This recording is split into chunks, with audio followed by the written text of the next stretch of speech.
Welcome to Popcorn Planet. I am Andy Signor, and Christopher Nolan's Tenet is finally hitting theaters. It's actually happening. They've insisted. They've made it happen. It's now opening across the globe, and it'll be opening here in America soon, in about a week or so. And look, it's not going to be in every city, right? Some theaters still aren't open.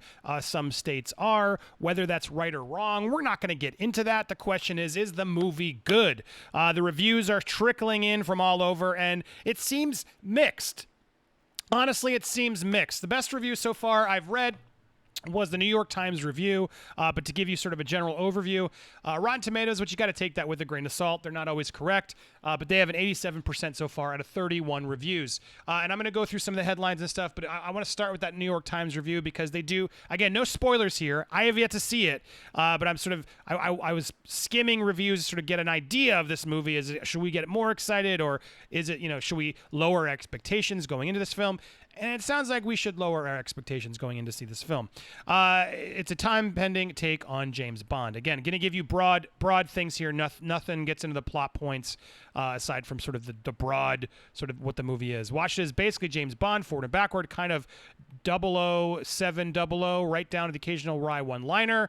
It's not a lack of heart that holds Tenet back. Nolan imagines impossible technologies, but won't explore their deeper implications. This is frustrating. I'm not going to get into why. But he retreats relatively safe to the relative safety of a spy movie convention. Indeed, take away the time-bending gimmick, and Tenet is a series of timidly generic set pieces. Heists, car bombs, bomb disposals, more heists. But then the lie of Nolan's career has been that he makes the traditionally teenage boy-aimed blockbuster smarter and more adult, when what he really does is ennoble the teenage boy fixations many of us adults still cherish, creating vast, sizzling conceptual landscapes in which all anyone really does is crack safes and blow stuff up. But by gosh, does he blow stuff up? Then he gets into, rather than the deep meaning, will that get these, Bud Light shy moviegoers to brave the multiplex? Perhaps Tenet can even provide a nostalgic glimpse of who we were just months ago on the other side of our own weird experiment in time. I'm not going to get to that, but says Tenet seems to be that kind of hugely expensive, blissfully empty spectacle. It is difficult to imagine getting made in the near to medium future. Now a fascinating artifact of a lovably clueless civilization unaware of the disaster lurking around the corner. Interesting. Seek it out, if only to marvel at the entertainingly inane glory of what we once had and are in danger of never having again. Well, that and the suits. Look, getting it a little bit drastic, but I think the budget of these types of movies is at risk. And will people go? We will find out soon as the budgets come into this. But, still see them online. But getting Christopher Nolan level budgets for movies streaming on streaming services seems unlikely.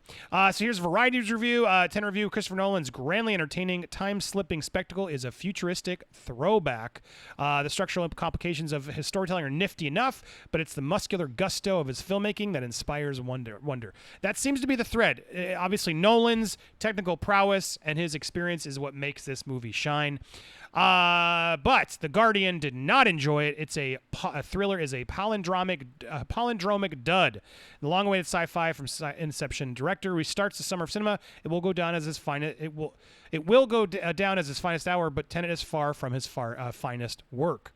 But okay, so 2 out of 5 stars, not a great review. BBC giving it 4 out of 5. And then we had IndieWire. It's Nolan's long anticipated time capper is a humorless disappointment. It's big, ambitious, but Nolan is caught more up in his own machinations than ever before. Slash film coming in. It's the most Nolan-y movie of all time, for better or worse. So going through again, I don't want to spoil it. I'm trying not to get to some of these reviews to give you too much spoilers, but great movies. This is from Financial Times, the top critic here. Great movies, always time travel, living with you beyond the closing credits, carried into the future with Tenet. 150 minutes pass harmlessly, but the film left my head before I took off my face mask. That's not a good thing. If Nolan has out-Nolaned himself, it's in the action set pieces, which, despite being of head-scrambling technical intricacy, are sharper than Occam's razor and carried off with astounding economy. So again, the technical side of this movie seems to really excite people. Although it makes for a chilly, cerebral film, easy to admire, especially since it's so rich in audacity and originality, but almost impossible to love, lacking as it is in a certain humanity. to point out a Christopher Nolan movie not having humanity. No, come on. To point out they're all in suits. It's all grays. To point out that Tenet has flaws feels ungrateful. It's like slagging off Santa. But I confess, some of the yik-yakking vis-a-vis physics, metaphysics, and so on made me sleepy. Those quibbles aside, Tenet is an eye-opening, groundbreaking blast. So maybe he's trying too hard in this one. The real joy of the film, nonetheless, is the sheer spectacle. We're never meant to know what exactly is going on at any one moment, but we must be entertained by the overwhelming nonsense of it all. That doesn't excite me. I hate when there's not an excuse, like it's explained or it's overly explained to just sort of like, don't worry about it. Nolan is an artist extraordinaire. A lot of Nolan fans still loving it. The most important film of the year is a heavyweight to carry, and Tenet, for the most part, pulls it off. This may not be a perfect film, but it just could be perfect cinema. Again, that's what people want, to be back in the cinema. Revisiting ideas he had already broached in his brilliantly underrated space saga Interstellar, Nolan is back again to his favorite subject, time. The results are unsurprisingly phenomenal. Ooh, it's Interstellar. Time. If you like that, then get excited. The movie is a race against the clock that oft defies everything we know about time. Massively scaled sequences have time moving forward and backwards and zigzagging all at once. The action exceeds anything Nolan has ever done. And I hope that's the case. Like, if they could do some sort of Matrix style blow our mind action sequences, that will forgive a lot of the gobbledygook plot if that's really the problem that people are having. Tenet feels a little conservative, as if Nolan's style is a franchise rather than a framework. Despite this, it remains more interesting than most other tentpole movies and acts as a beacon for the director's strengths. It's a dream ride, for the most part, for anyone looking for glitzy escapism, and who wouldn't include themselves in that demographic right now. They like the film. So there you go. More in there. Most of those positives, I would argue, were not fantastic. Nolan's latest may be full of sound and fury, signifying nothing, or it may be signifying something imponderably resonant and signify it forward, backward, inside out. Does your head hurt yet? Confused. It's the kind of film worthy of heralding a triumphant, unashamed, explosive return to cinema whenever that happens. Bamboozling, bold, wildly spectacular. This could be the perfect curtain raiser for this year's delayed blockbuster season 4 to 5. And then they hid some down here. The world is more ready than the world is more than ready for a fabulous blockbuster. It's a real shame Tenet isn't it. From The Guardian. What's really there to untangle beyond loops of string and a whole lot of smoke rings? Coming from IndieWire, when you come right down to it, Tenet is a mess. A gloriously shot, exquisitely staged mess with a thrilling final act, but still a mess.